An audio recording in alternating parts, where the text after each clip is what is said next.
Hi everyone. You may remember that a couple of weeks ago it was revealed that Sharia courts are now operating here in Britain with the full backing of the law, even though they discriminate against women as a matter of course. And what this means is that those women who are intimidated into using these courts, as some of them will be, and everyone knows it, they will now find that they have the full weight of the British legal system lined up against them, alongside the patriarchal bigotry in their own communities.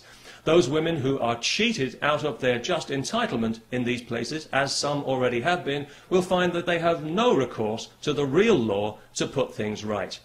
In other words, we are now accommodating Saudi Arabian legal principles here in Britain, just as we accommodate their corrupt business practices and their threats against our national security when we try to investigate them.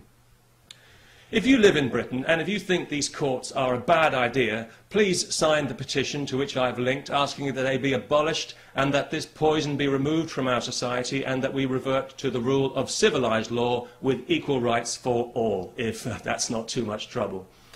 You know, over the last 11 years of this Labour government that we've had in Britain, the British people have seen their society subjected to social engineering on a massive scale by a misguided and arrogant liberal elite who, in their eagerness to fragment the fabric of our society, have actually succeeded in giving civilised values a bad name. Tolerance and diversity are good things on paper. I'm sure we'd all vote for tolerance and diversity, but in practice they've become a nightmare of doublethink and lies, where the most unreasonable people in society are encouraged at every turn to be even more unreasonable.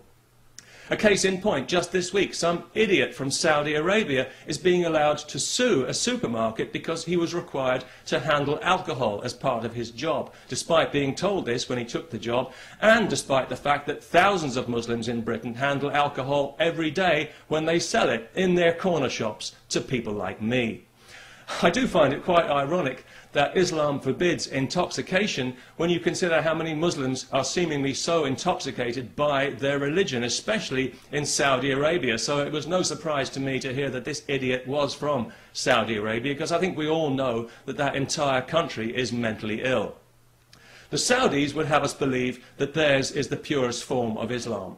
Well, I don't know about that, but it's certainly the nuttiest form. It's barking mad, if you'll pardon the canine metaphor, and it's pig ignorant, even if you won't.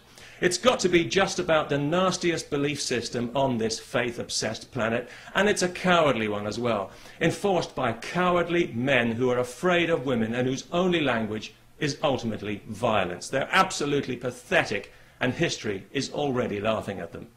If the term human rights means anything in this world, then one day the Saudis will pay out as much in compensation for their abuse of women as the Catholic Church has for its abuse of children. And I'll certainly drink to that. Because I was out earlier today, coincidentally, buying some beer, not because I enjoy beer particularly, but because I know it offends Islam. Although it didn't seem to bother the Muslim shopkeeper I bought it from, maybe he was just being polite. Anyway, as I was leaving the shop with my beer, two women happened to walk past wearing burqas.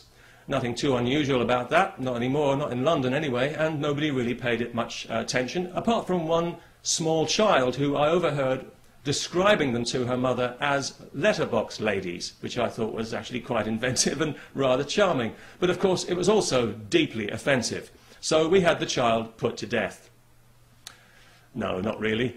But it was lucky that neither of the women actually heard the offensive and insulting remark, because obviously each of them had her head encased in a cloth sack. So that was good, because it meant that the police didn't have to be called, no human rights people needed to get involved, and nobody required any financial compensation for hurt feelings, which I thought made a very pleasant change indeed. And of course, as a result, we didn't have to listen to any propaganda sound bites from some Islamist Saudi shill at the Muslim Council of Britain. So all in all, it worked out for the best. And it just goes to show that these things don't always have to end in tears.